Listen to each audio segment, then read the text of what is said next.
사랑의 능력. 고린도전서 13장 1에서 10절. 사랑하는 성도 여러분, 일반적으로 잘 알려진 어떤 진리에 대해서 말할 때는 그것이 사람들에게 잘 이해되기보다 오히려 오해받을 위험성이 적지 않다는 사실을 염두에 두어야 합니다. 우리가 어떤 것을 명확하게 이해하려면 그가 하는 말을 아주 정확하게 경청해야만 합니다. 그가 사용한 낱말 중에서 독특하거나 오랫동안 익숙했던 의미를 재발견하기 위해서만이 아니라 그가 전달하고자 하는 근본을 정확하게 파악하기 위해서 그렇습니다. 저는 사도 바울의 유명한 사랑 예찬이 바로 그런 경우라고 생각합니다.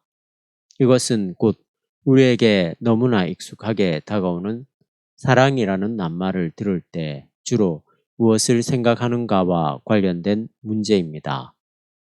인간의 삶에서 가장 중요한 것이 사랑이라는 말을 듣고 이 일을 제기할 사람은 하나도 없습니다. 그렇습니다. 사랑이 없다면 어떻게 될까요? 시면에서 우러나오는 인간적 연대감과 일체감에 대한 경험이 없다면 또는 마음의 빈 곳을 채우고 우리를 완성할 수 있는 그 어떤 것에 대한 강렬한 열망이 없다면 우리 삶은 풍요로워질 수 없습니다. 어떤 식으로도 결코 풍요로워질 수 없습니다. 누구도 이러한 사실을 의심하지 않습니다. 그런데 바울은 사랑에 대해서 이런 정도의 서술에서 끝나는 게 아니라 그 이상의 것을 말합니다. 그는 세상에서 가장 가치 있는 것들과 온갖 은사를 소유하고 있다 하더라도 사랑을 잃으면 안 된다는 사실을, 즉 세상의 좋은 것들과 더불어 사랑도 역시 필요하다는 사실을 말하는 게 아닙니다. 바울은 그 이상의 것을 말합니다. 사랑이 없으면 그 이외의 모든 것은 아무것도 아니라고 말입니다. 아무것도 아니라는 이 말은 약간 과장된 표현이 아닐까요? 문학적 수사가 아닐까요? 그 모든 것이 아무것도 아니라면 삶을 풍요롭게 만드는 다른 여러 가지 가치 있는 일들은 도대체 어떤 의미가 있다는 말입니까? 육체의 건강과 외모의 아름다움, 지성적인 능력과 예술적인 재능, 손재주나 감각적인 기능, 순수한 마음이나 단호한 결단력 같은 것들은 어떤 의미가 있다는 말입니까? 이런 은사들은 그 자체로는 아무런 가치가 없는 걸까요? 우리가 이런 은사를 통해서 한 인간이 된다는 것이 사실 아닙니까? 음악 세계에서 무언가 의미를 추구하는 이들은 자신의 삶에서 어떤 깊이들을 경험합니까? 이렇게 말할 수 있을 것 같습니다. 멜로디와 하모니가 충만해지는 걸 들음으로써 자신의 고유한 영적 너비를 발견한다고 말입니다. 또한 악기를 연주하는 사람도 마찬가지로 자신의 내적 세계를 개척하며 더 나아가 그 세계를 한 걸음씩 발전시켜 나갑니다. 음악이 없다면 그들의 삶이 얼마나 척박해질는지요. 다른 은사들도 역시 이와 비슷합니다. 그런데 오늘 성서 본문에서 바울은 이런 자연적 은사에 대해서 이런 방구도 없습니다. 그에게는 이런 것들이 사랑과 절대로 비교될 수 없습니다. 왜냐하면 자연적 은사의 광채는 우리의 육체와 더불어 스쳐 지나가 버리기 때문입니다. 최선의 경우라 하더라도 당분간 남아있는 희미한 기억일 뿐입니다. 이제 여기 또 다른 은사들을 예로 들 수 있습니다. 이 은사들은 우리가 하나님의 영원성에 참여하게 될 것이라고 약속합니다. 자연적 은사가 우리의 자연적 삶을 풍요롭게 하는 것처럼 영적인 은사는 우리가 영원한 생명에 묶이도록 해줍니다. 이런 은사 중에 하나가 방언입니다. 이것은 오늘날 계몽된 시대의 낯선 말입니다. 그러나 오순절 운동에서는 하나님의 영이 어떻게 함께 하셔서 비밀스러운 언어를 입 밖으로 내게 하는지 경험하는 사람들이 있습니다. 이것이 어떻게, 언제 진리가 될 수 있겠습니까? 이 사람들은 영원한 생명에 참여한 게 아닐까요? 이들의 방언에는 하나님을 알고자 하는 열광과 모라의 경험이 수반됩니다. 이런 경험에는 확실히 영원성과의 일치가, 또한 거룩한 것과의 일치가 이루어지는 것처럼 보입니다. 그런데 바울은 방언이나 모라 경험을 하나님에게 이르는 길이라고 생각하지 않습니다. 물론 오늘날 계몽된 이들이 이런 열광적 경험을 혐오하는 것과는 다른 의미에서 그렇습니다. 바울은 자기 자신이 직접 이런 경험을 했다고 고백한 적도 있습니다. 그러나 사랑이 없다면 방언도, 그 어떤 깨달음도 하나님과의 일치를 이루어낼 수 없습니다. 우리는 위에서 말한 이 모든 사실을 잘 알고 있을 것입니다. 그러나 사랑이 없는 한 그 근거가 불확실한 좋은 것들의 목록에 여전히 어떤 것들이 필요합니다. 이것은 방언이나 모라의 인식과는 전혀 차원을 달리하는 것입니다. 즉, 돈독한 믿음입니다. 열광적 경험을 예찬하는 것보다 하나님에 대한 믿음은 무언가 다르고 위대하며 우리에게 덜 낯설어 보입니다. 분명히 기독교인의 삶은 신앙적으로 자라야 합니다. 하나님을 의지하고 의심하지 않으며 굳게 믿는다는 것은 결정적인 요소입니다. 그런데 바울은 이런 사실에 대해서도 아니요 라고 말합니다. 사랑이 없으면 믿음은 아무것도 아니라고 말입니다. 그렇다고 해서 선한 행위를 통해서 믿음이 보완되어야 한다는 주장이 아닙니다. 그가 종교개혁자들을 반대하고 로마 가톨릭 교회의 편을 드는 의미로 이런 말을 하는 게 아닙니다.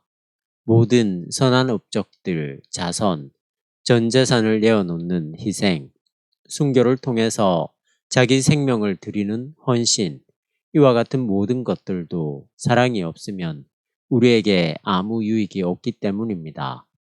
이 모든 업적과 행위로도 우리는 영원한 생명에 도달할 수가 없습니다. 그뿐만 아니라 돈독한 믿음도 아무 능력이 없습니다. 아무리 강철 같은 믿음으로 무장해도 열려라 참깨 식으로 하늘의 문을 열 수는 없습니다. 이렇듯 믿음을 그럴듯한 업적의 차원에서 생각하는 사람은 종교개혁의 정신을 매우 부당하게 자기의 방패로 삼는 것에 불과합니다. 그렇다면 바울이 사랑을 가장 종교적인 가치나 영적으로 충만한 교리들 혹은 은혜로운 깨달음, 믿음과 희생 같은 것들과 대립하는 것으로 피력하고 있는 이유를 어떻게 이해해야 할까요?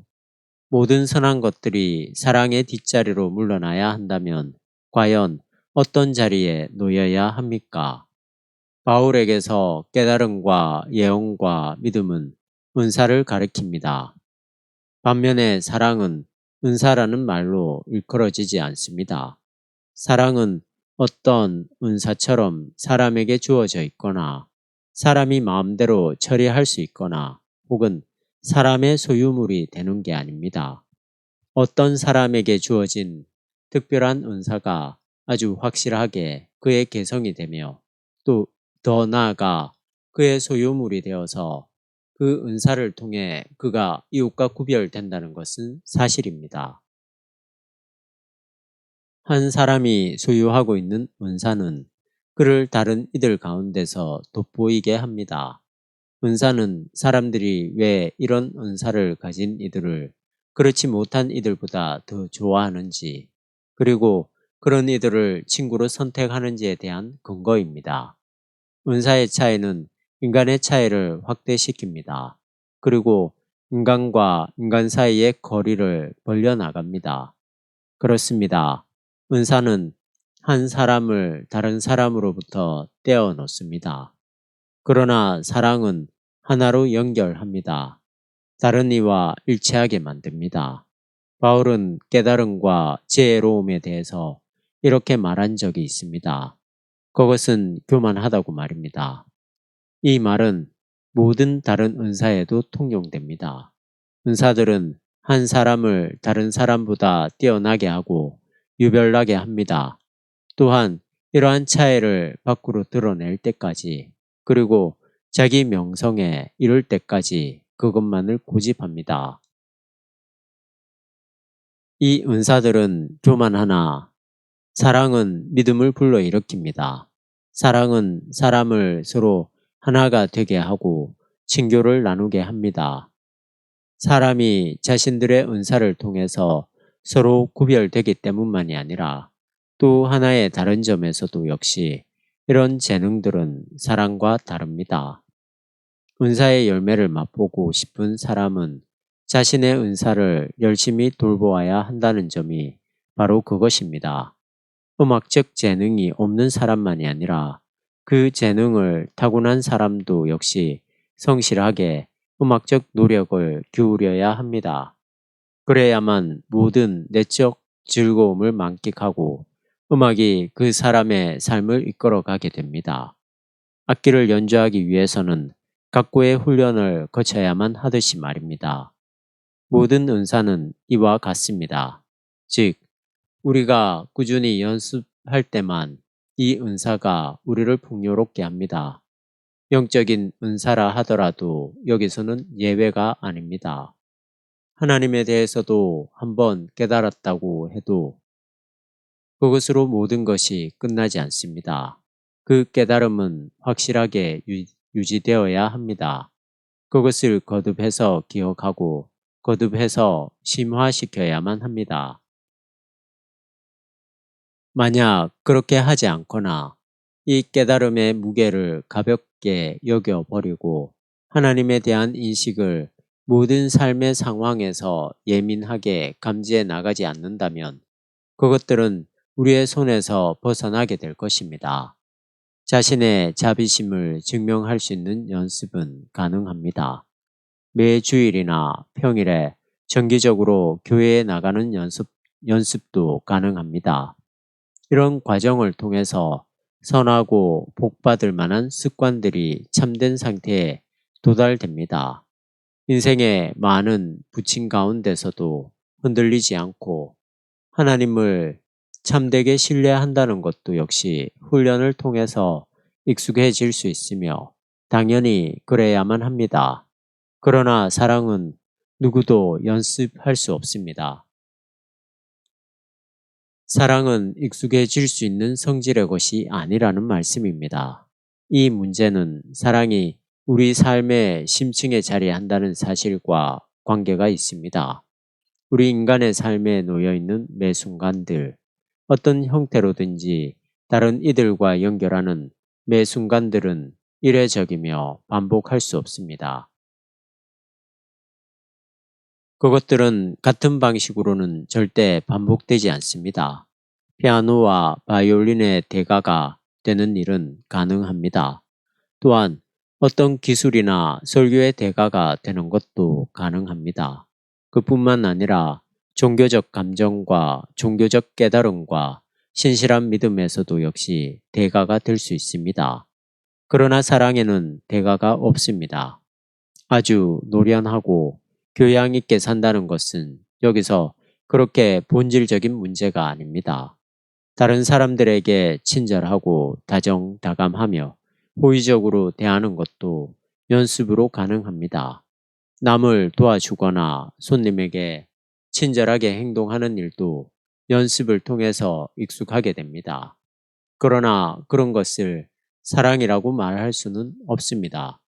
이런 습관은 결코 어느 한계를 넘어서 행해지는 일이 없습니다. 사랑이 없으면 이런 일에는 결정적인 요소들이 부족하게 됩니다. 다른 사람을 향해 완전히 방향을 바꾸는 일 말입니다. 친절과 동정심은 가면으로 작용할 수 있습니다. 우리가 그 속에 숨어서 선한 양심을 유지한 채 우리 자신은 내어주지 않는 그런 가면 말입니다. 이러한 이중성 앞에서 헌신은 온전할 수가 없습니다. 재산을 통한 헌신이나 자기의 삶을 통한 헌신도 역시 그렇습니다.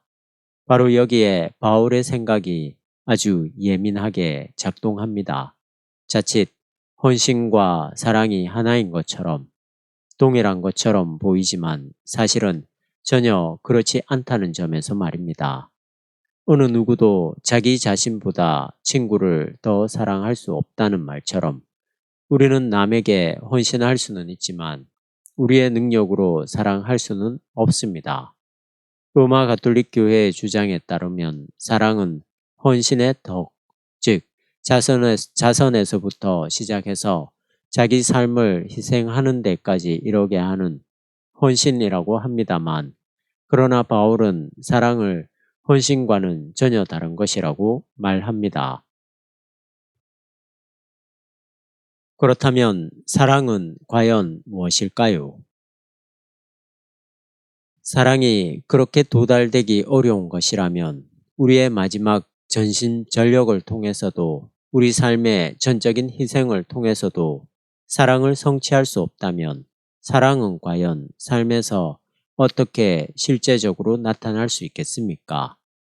바울은 바로 이 점을 말하고 있습니다. 사랑은 인간의 모든 가능성과 능력을 뛰어넘습니다. 우리는 은사들을 조정하고 훈련시킬 수 있습니다.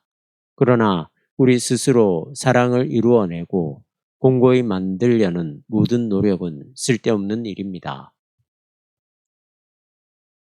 그것을 이루어 보려고 시도해 본 사람은 이 사실을 잘 알 수 있을 겁니다. 누구도 사랑을 소유할 수 없습니다. 오히려 사랑이 우리를 소유하며 우리를 강하게 합니다. 여기에서 사랑은 은사와 구별됩니다. 은사는 우리가 재능을 펼칠 수 있도록 주어져 있습니다.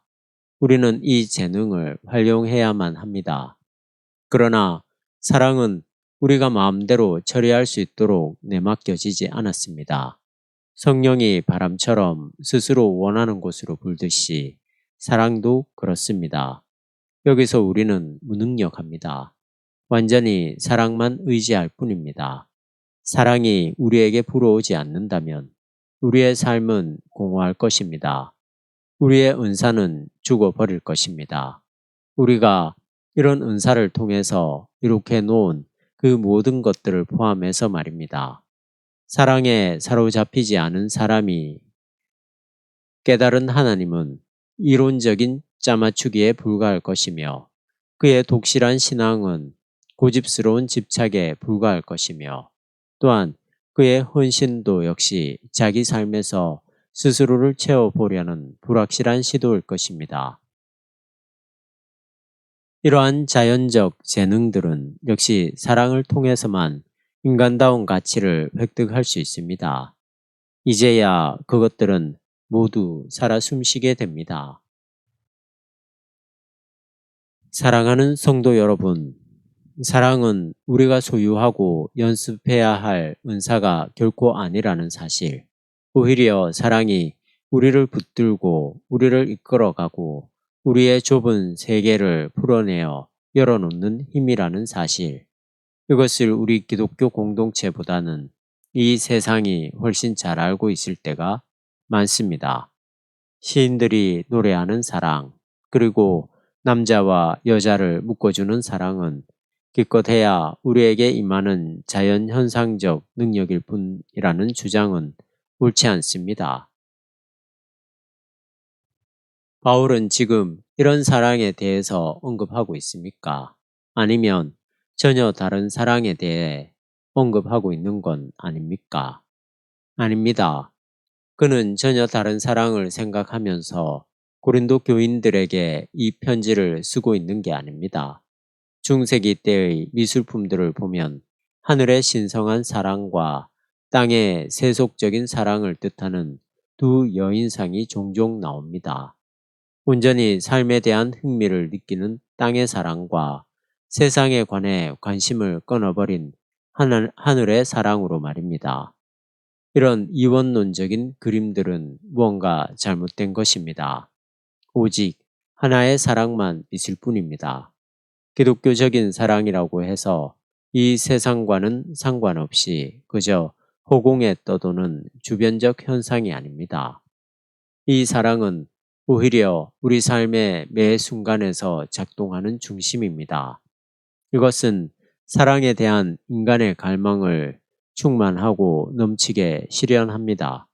그리고 사람들이 사랑이라고 부르는 모든 것은 이 기독교적인 사랑 안에 그 근원을 갖습니다. 프리즘을 통과하여 꺾인 햇살이 여러 색깔로 비추이는 것처럼 말입니다. 사랑의 현실성이 무한하게 풍요롭다는 말은 아주 명백한 사실입니다. 그것은 우리가 영화를 보고 경험한 그런 사랑과는 완전히 다르며 일반적으로 사랑이라고 생각하는 모든 것보다도 훨씬 풍요롭고 특별합니다. 왜냐하면 우리가 일반적으로 사랑이라고 생각하는 것은 사실상 자기 집착에 불과하기 때문입니다. 우리는 스스로를 사랑에게 내맡기기보다는 사랑을 통해서 그저 쾌적하게 살아보려고 끊임없이 시도합니다. 이 사실은 무엇보다도 사랑하는 사람이 우리의 뜻을 따르도록 사랑의 이름으로 요구한다는 데서 분명합니다.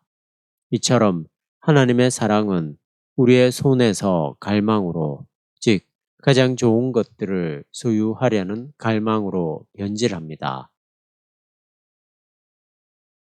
갈망으로 변질한 사랑은 항상 이기적입니다. 이런 사랑은 우리를 사랑하는 사랑과 실제로 연결해 주는 게 아니라 오히려 우리에게 내재한 갈망의 환영과 연결합니다. 더 나아가 이 갈망의 환영 뒤에 숨어서 우리가 사랑한다고 생각하는 그 상대방을 실제로는 전혀 인정하지 않습니다. 우리의 갈망은 자기 자신을 추구해 나갑니다. 그리고 상대방에게서 자기를 성취해 내려고 합니다. 바로 이런 방식으로 우리는 사랑으로부터 어긋나 있습니다. 사랑은 자기 자신을 추구하지 않고 자기를 모색해 나가지 않습니다. 사랑은 결코 은사를 필요로 하지 않기 때문입니다. 사랑은 길일 뿐만 아니라 목표이기도 합니다. 그런데 우리는 우리를 영원한 것에 맡기지도 않고 사랑 자체에게도 맡기지 않습니다.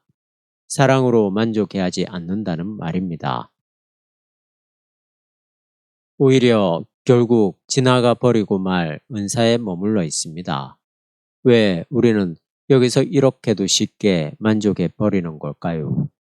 만약 사랑이 선물처럼 마구 뿌려지는 것이라면 우리는 그 사랑으로 방자한 마음을 먹게 될 겁니다.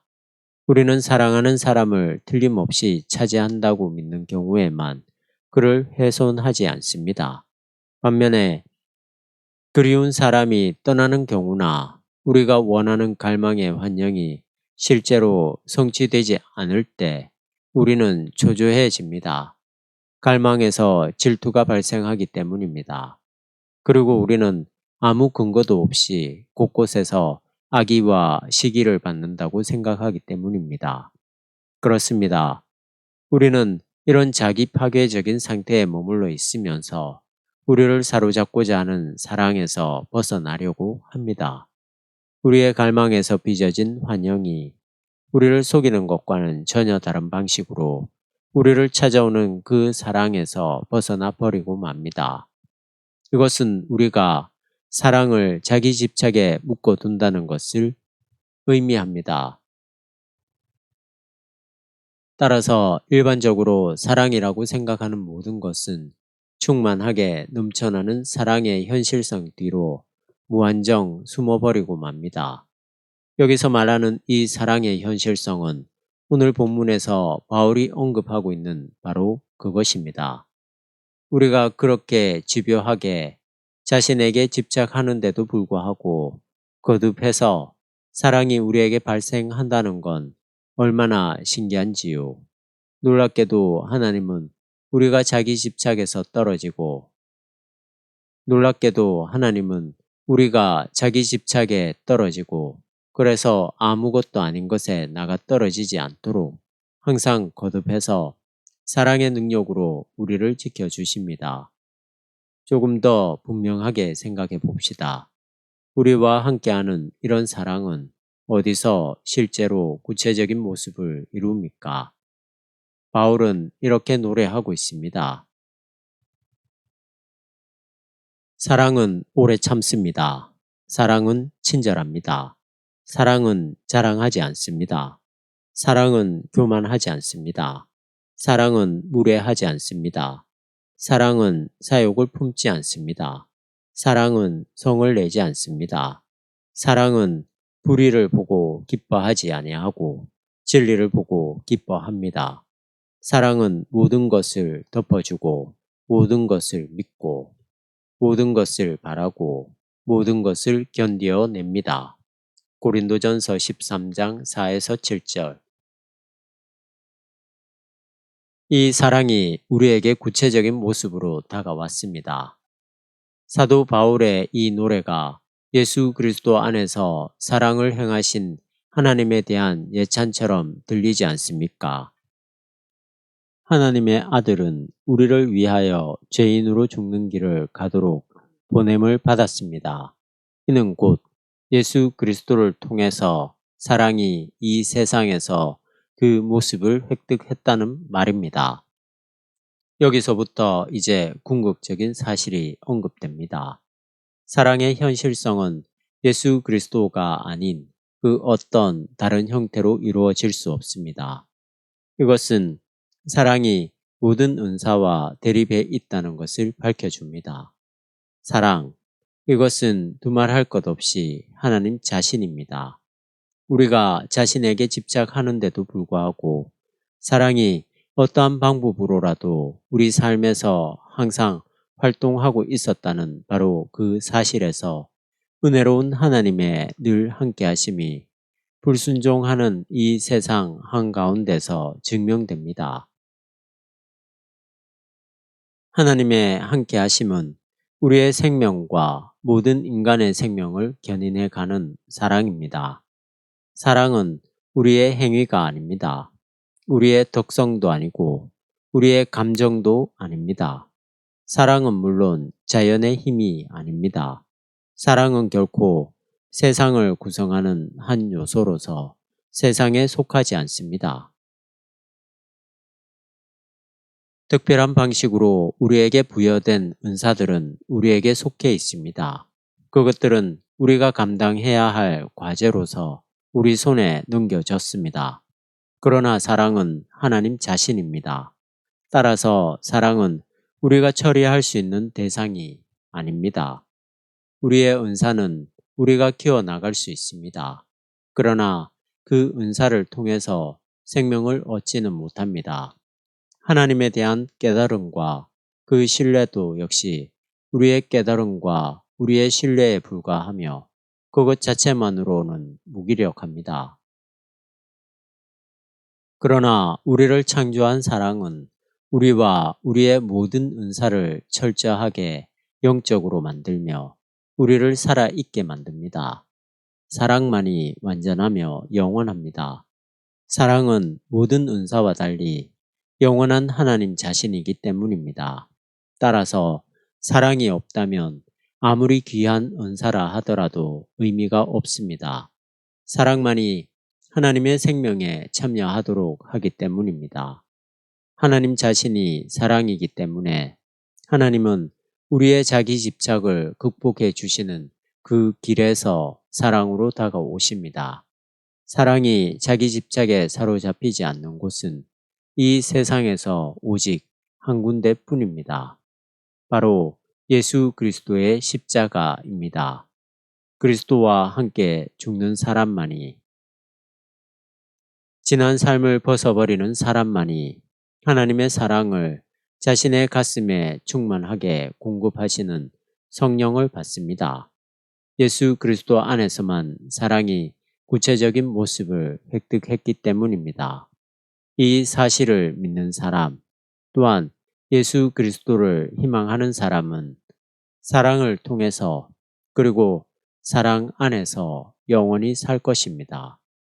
1956년 2월 12일 하이델베르크 대학 예배